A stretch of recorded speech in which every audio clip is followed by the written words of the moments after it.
We all know that feeling, right? That sense of needing to fuel our bodies well, especially, as we get a bit older. Yeah, it's about more than just avoiding sniffles. It's about real energy, feeling vibrant. Exactly. And that's what we're zeroing in on today, how our bodies actually soak up those essential nutrients, those vital substances as we age. Mm-hmm.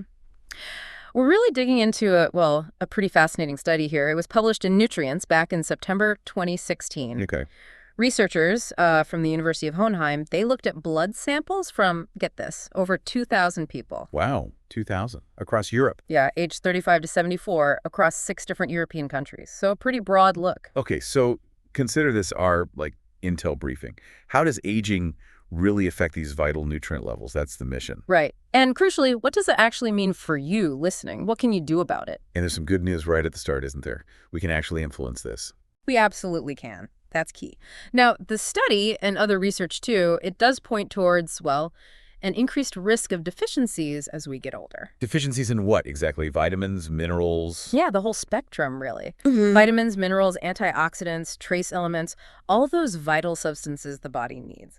But understanding why this risk goes up is the first step. Okay, let's unpack that. Why the higher risk as we age? What are the sources telling us? Well, a few things seem to be at play. One is maybe sometimes our diets just aren't quite as packed with nutrients as they could be, or used to be. Makes sense. Life gets busy, habits change. Exactly. And then there's the gut itself. How efficiently are we actually pulling those nutrients out of the food? The absorption part. Right. And that process, it can become a little less efficient as we get older. Things might slow down a bit. Okay, so maybe less going in, and maybe the body's not grabbing as much of it. What else? Then there's the medication factor, something many people deal with more as they age. Oh, right. Certain meds can interfere. Precisely. They can. Take metformin, for example. Very common for diabetes management.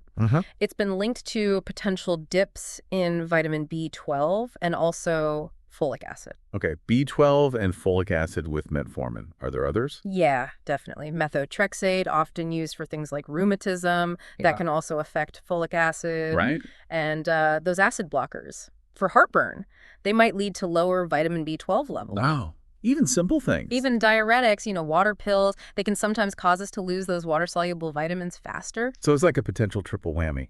Less Yeah. nutrient-dense food, perhaps, less efficient absorption, and medications possibly getting in the way. It paints that kind of picture, yeah. Yeah. Maintaining those optimal levels just becomes, potentially more challenging. And the consequences. If we do fall short. Well, the sources suggest a link to more of those, general age-related complaints, things just not feeling quite right.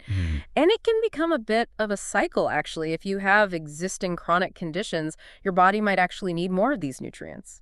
Oh, interesting. So the need goes up just when supply or absorption might be going down. Exactly, making those potential deficiencies even more of a concern. Okay, let's loop back to that Hohenheim study. Yeah. You said it looked across different countries and demographics. What was the big takeaway on age? The really striking thing was how consistent it was. They found this clear link.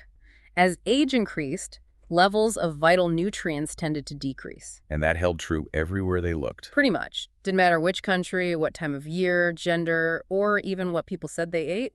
Age itself was a significant factor. So the bottom line is our bodies just get fundamentally less efficient at grabbing these substances as the years go by. That seems to be the core message from this study, yes. Less efficient absorption. Even if you're eating well, that's crucial. Exactly. It's not just about diet. Their diet is hugely important. It's also about this inherent change in processing efficiency. And did the study look at all nutrients, or did it focus? Good question. This specific analysis honed in on fat-soluble vitamins and antioxidants. Okay, so not the water-soluble ones in this part. Correct. And they found something really specific. Older participants were particularly more likely to have lower levels of alpha-carotene and lycopene. Alpha-carotene and lycopene. Okay, names we might have heard but maybe don't know tons about. Let's break them down. Let's do it. Both alpha-carotene and lycopene are part of a bigger family called carotenoids. Carotenoids, those are the pigments, right?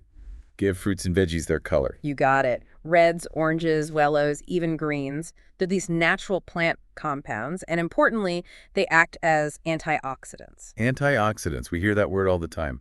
Remind us, what's their main job? Think of them as like cellular bodyguards. They protect our cells from damage caused by these unstable molecules called free radicals. Sort of like preventing rust, but on a cellular level. That's a great way to put it. Cellular rust. Antioxidants help prevent that. And beyond that, they're linked to maybe helping prevent certain diseases like cancer and even protecting our skin from UV damage. Okay, vital stuff. So alpha-carotene specifically, what's its deal? Well, alpha-carotene often shows up alongside its cousins, beta-carotene and gamma-carotene. Oh, okay. Team players. Kind of. And like beta-carotene, it's shown promise in studies looking at protection against cancer and heart disease. Some research even hints at life-extending effects. Really? Life extension. Well, suggestive evidence, perhaps. But a really cool thing is that our bodies can convert alpha-carotene into vitamin A. Oh, right. Vitamin A for eyes and mucous membrane. Exactly. So you get the direct antioxidant benefit, and the body can use it to make vitamin A. It's a win-win. Nice. Okay, and lycopene. What's its claim to fame? Lycopene is easy to spot. It's the pigment that gives tomatoes that fantastic deep red color. Ah, the tomato color. That's the one. And it's another really potent antioxidant with its own set of potential health benefits. Okay, so the study suggests that as we age, our levels of these key players, alpha-carotene and lycopene, might dip. That's what the findings indicated, yeah. But circling back to the good news, we can do something about this through food, right? Absolutely. That's the empowering part. We can actively choose foods rich in these carotenoids. The sources really hammer home the importance of a diet packed with fruits and vegetables, especially as we get older. So let's get practical. Where do we find alpha-carotene? What should be on the shopping list? Think vibrant colors. Green, yellow, orange, red veggies. Carrots are a classic. Okay. Sweet potatoes, persimmons, red bell peppers, apricots, mangoes, pumpkin, Quite a list. broccoli, green beans, peas, spinach, kale, other leafy greens too. Oh, and matcha tea, interestingly enough. Matcha. Okay. Lots of great options there. And for lycopene, you mentioned tomatoes? Tomatoes are king, especially when ripe, but also think pink grapefruits, watermelon, papayas. Watermelon. Love that. So lots of delicious ways to get these in. Definitely. Aim for a rainbow on your plate, really. What about people who maybe have trouble chewing? Older folks sometimes face that. Yeah, the source material actually mentions that. And it suggests things like smoothies or shakes, Ah, good point. or even well-cooked soups, chia puddings. You can blend those carotenoid-rich foods easily. There are plenty of ways to adapt. Great tips. So let's try and sum this up. As we age, our bodies are, well, maybe not quite as good at absorbing nutrients. Less efficient. And this specific study highlighted potentially lower levels of alpha-carotene and lycopene. Two key antioxidants, yeah. And this is the big, but we can directly fight back, so to speak, by loading up our diet with colorful fruits and vegetables rich in these compounds. That's the core message. A carotenoid-rich diet is a powerful tool for supporting cell health, fighting that cellular rust, and just promoting vitality as we navigate aging. What about supplements? Did the sources touch on that? They did mention that supplements could be helpful sometimes, but the strong advice was, talk to your doctor or a healthcare professional first. Right. Don't just guess. Exactly. Get personalized advice. Food first is generally the best approach. So ultimately, a lot of this power is right there on our plates. We can really influence our nutrient intake and support our well-being through conscious, colorful food choices. Precisely. Which leads to a good question for everyone listening. A provocative thought. Yeah, kind of. Just take a moment maybe later today and think. What colors were on your plate recently?